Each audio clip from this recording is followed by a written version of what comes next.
to PNGFM's Radio Rambles. We've been telling you we're celebrating our 30th anniversary this year and we're counting down to the celebrations. We're giving you a glimpse of how far PNGFM has come and the success, the people behind the success of PNGFM. This week we talked to Lawrence Lahari. Did you know he was part of an all-male, probably the first all-male duo on NAUFM Breakfast? Yep, with Dennis Talvasa. What's his story? Let's find out. Okay, my full name is Lawrence Lahari, and my radio name I used was very simple. It was just Laurie. Started back in 1999. Probably some of you were not even born back then.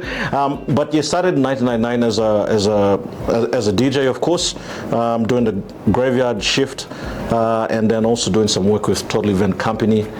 Then moved up the roles of program director and now from team leader, right through to being a sales person, and then through to sales director, which was about, I think, 2004, 2005, and after being the sales director, I left PNGFM in 2007. Quite a number of things I've been doing. 2007, joined the Red Company, Digicel.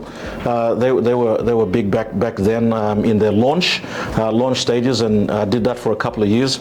I then jumped fence and joined B Mobile for a couple of years, and then I moved over to Lay. Actually got married in 2010. I should mention that.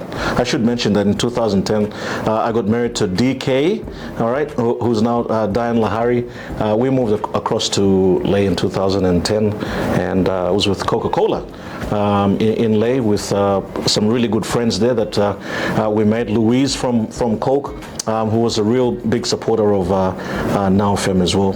And then after coming back from Lay in 2010, did a stint with Kina Bank, then a marketing company, was able to also form my own marketing event company, and yeah.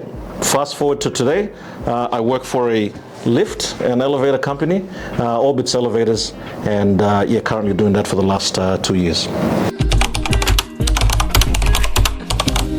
Well, thanks. I mean, I had to do show prep on this for this particular question.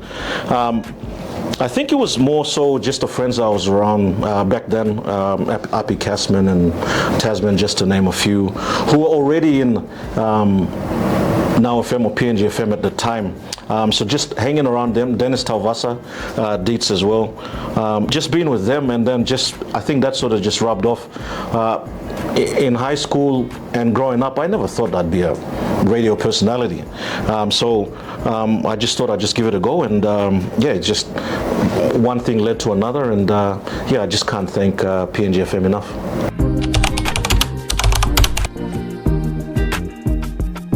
I just didn't realize the impact of radio back then. I mean, even now, you know, when all of a sudden you get people coming up, oh, so you're Laurie, you know, and just that the challenges of well, one of the biggest challenges I thought was really something that I came up with was being the same person on and off radio.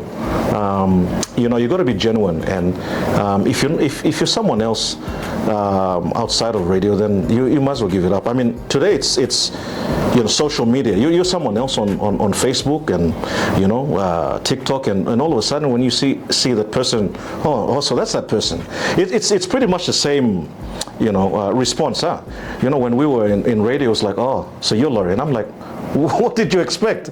But yeah, I mean, the challenges of, you know, just being genuine, not just being straight as a person on and off radio. Yeah, I think that's having to make a difference in someone else's life.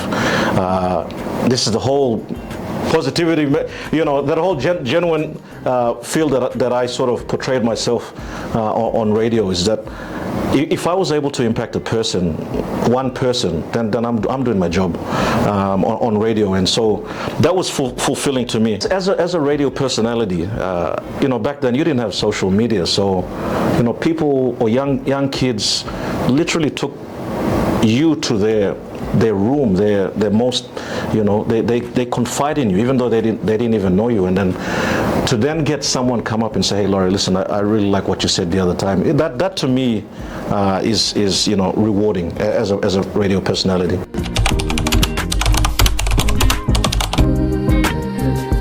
I had to really dig deep for this one, but it was actually being the MC of two major concerts. Lucky Dube, which I thought was massive, and then Makoma. Makoma was my goodness. I mean, we literally it was a rock concert. You know what I mean by rock concert. But no, look, we were able to to speak and be in command of 10,000, 15,000 people. At the time it was the PRL in for the Makoma concert and at St. Ignatius Stadium in Ley. I mean, it was massive. It was so big, and I think those are the two most biggest things that that come as big highlights. I think number 3, if I can just squeeze it in, is having to escort Moses Tau, the late Moses Tau, for the Mardi Gras in Sydney. I'll just stop it right there. But yeah, that's another highlight as well.